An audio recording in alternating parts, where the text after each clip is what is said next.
Welcome back to another edition of the Course Creation Incubator. I'm Gina Onativia, your digital strategist and course coach, here to get you excited about your course creation and marketing to help you build the business of your dreams. And it's been a while since I recorded a really juicy workshop episode, and I thought, hey, it's time, because if you've been listening to my Build Your Audience series, we've been talking about how to expand your reach, how to build up that potential pool of students. And I thought it was a great time to talk through how to market to those students, how to put your course out there in a great, thoughtful way. And I can't think of a better way to do it than with a challenge. Now, if you're part of this community, you've seen I've been talking up Bo Eason's Choose Your Story, Scale Your Business Challenge, where Bo, he's a best-selling author, a former NFL standout, he works through different elements of what makes a truly compelling personal story. This is our second time around supporting this challenge, working and collaborating with Bo. And I want to talk to you about holding your own challenge because I think it's a great way for you to sell your course.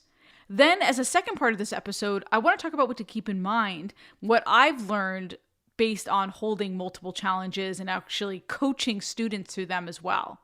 It's an interesting time right now because Tristan's in second grade. And he came home the other day and his spelling test, he had a 13 out of 15 and he was pretty disappointed. He says to me, "Am I expected to get it perfect every time?" And I said to him, "No, hell no. You're not expected to get it perfect every time. You're gonna make mistakes. I make mistakes every day. You see that." And you guys, if you've been listening, you know I make mistakes all the time. And then I said to Tristan, here's what I do expect. I do expect you to play full out. I expect you to show up and go for it. And his face just lit up. And I thought it was the perfect metaphor to share with you, because if you're listening right now and you launched and it didn't go perfect, or you put something out there and it didn't go as you had planned, or maybe you scripted something, you got feedback that was less than perfect, I don't expect you to be perfect, especially out of the gate. You're learning something for the first time with course creation, with marketing, and I want you to take messy action. It's all about not being perfect. So that's what I expect of Tristan, and I expect him to take action, right? And I expect him to go for it. And of course, he's not going to get 15 out of 15 on every spelling test, and neither are you. Well, in this case, it's course creation, right? So keep that in mind as you're building up your program, and I give you permission to mess up. I give you permission to not be perfect because I know there's other areas of your life that you're striving to be perfect and maybe you're pretty darn close to it. So instead, strive for action, right? Meaningful action. So let's strive today for some meaningful action in selling your course, and considering a challenge might be a great way to do it. Now, there's a few reasons why I think a challenge is so effective, but first and foremost, let's define what a challenge is. You go live. Typically, I recommend you go live for a series of days, say 3 to 5. Now, I see people doing 30-day challenges or 10-day challenges. To me, those are a little bit too long. I'm seeing more 3 to 5-day challenges these days. Now, sometimes people want to do a longer challenge because they feel they have more to give, but in my opinion, people are busy. They want fast results. So a shorter challenge can be powerful and then open up the invitation for those who want to continue working with you. And in fact, with Bo's challenge, the first year we went 5 days. And then in this past challenge, we went and cut it back to 3, just as impactful, just as powerful. So you're going live for a string of days, and each day you're challenging your students to do something. And it builds to a crescendo at the end of the time period, at the end of the week. Sometimes it crescendos with a call to action where you're selling your course or an event or a group coaching program or a workshop. Whatever it is, you're making an offer at the end of that specific time period. So that's what I mean by a challenge, just to give it context for today's conversation. One of the reasons they're so powerful is that it's total immersion for that number of days. They're in it to win it with you, and it's concentrated, focused time with you.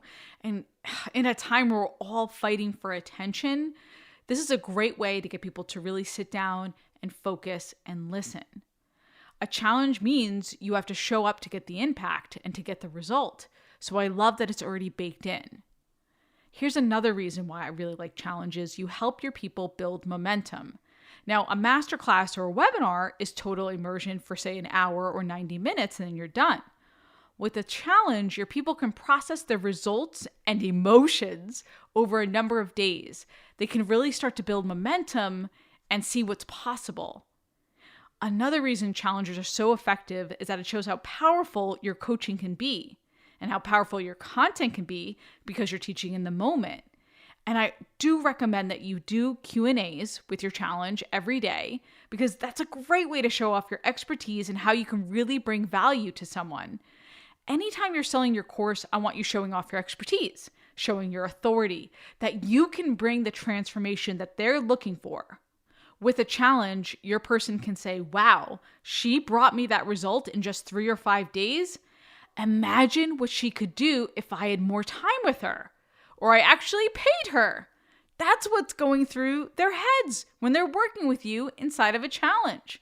Another great reason that a challenge is so powerful is that it's a wonderful lead up to your pitch. You've provided so much engaged value for at least a few days. And if you're doing it right, they're asking in their heads, how do I continue this journey? How do I keep this feeling going? Every single person who's engaged in that challenge will be asking that. So they're waiting for you to make an offer. By the way, some course creators do a challenge and don't pitch. They see it as a lead gen opportunity. Here's what I think. If you put all of that effort into a challenge, because trust me, a challenge is a lot of moving pieces, why not sell? Your people are warmed up. They want more. Give the people what they want. All right, now that we've talked through why you should have a challenge, why it's such a great tool for you, I want to think through 3 elements if you're going to hold a challenge based on what I've learned over the last few years. Here's the first one. What's the outcome of this challenge? And I know you're like, Gina, I know you're always asking me what the outcome is, but where do you need your potential student to go in order to sell them at the end? In other words, what do they need to learn or discover before they're ready to buy from you? Okay, for example, say I want to help children's book authors. Maybe that's my niche. And I want to have a challenge that leads to an offer where I have a done-for-you package. Maybe it's part course, part group coaching to get them through what it's like to write a children's book. I know in order for them to get to that workshop, they need their title. They need their idea or their book proposal. They need certain pieces in place to get started. So maybe it's a choose your book title and direction challenge. Now that's not very sexy. I would rename it, but you see where I'm going here. They need certain things in place before they start working with me. I could do a write your children's book challenge, but I don't want to do that because then they won't want to write a children's book with me, right? But if they're thinking through their title and maybe their book proposal, or it's 5 elements of a children's book, they're thinking through these pieces that they need, then they'll be more likely to want to work with me. So don't satiate them with the challenge because then they won't buy from you. So that's why I want you to think through what's the outcome first and foremost. The second question is, how are you going to build excitement as a run-up to this challenge? How are you going to tell them that something big is coming with your emails, your social media posts? Maybe you're going to go live, you're going to release new content. Let them know that this is something they need to tune in for. You want to give them a sense of how it's going to go. And if you haven't done the challenge before, you can do testimonials about working with you or show them case studies. Paint a picture for them on your landing page and in all of your marketing materials. Connect with where they are now and where they want to be. It's very likely you've done this work with clients before. Now you're just taking your expertise and repackaging it into a challenge. Show them where they can be after joining it. Show them the difference this will make. Build their excitement so that they know these desired outcomes are possible for them when they participate in this challenge with you. You can even hint at what they'll learn at each day and any tangible outcomes they can expect by participating. Then the third and final piece I want you to think through is how are you going to keep them engaged during the actual challenge? Because you're building momentum throughout. What kind of homework are you going to provide for them?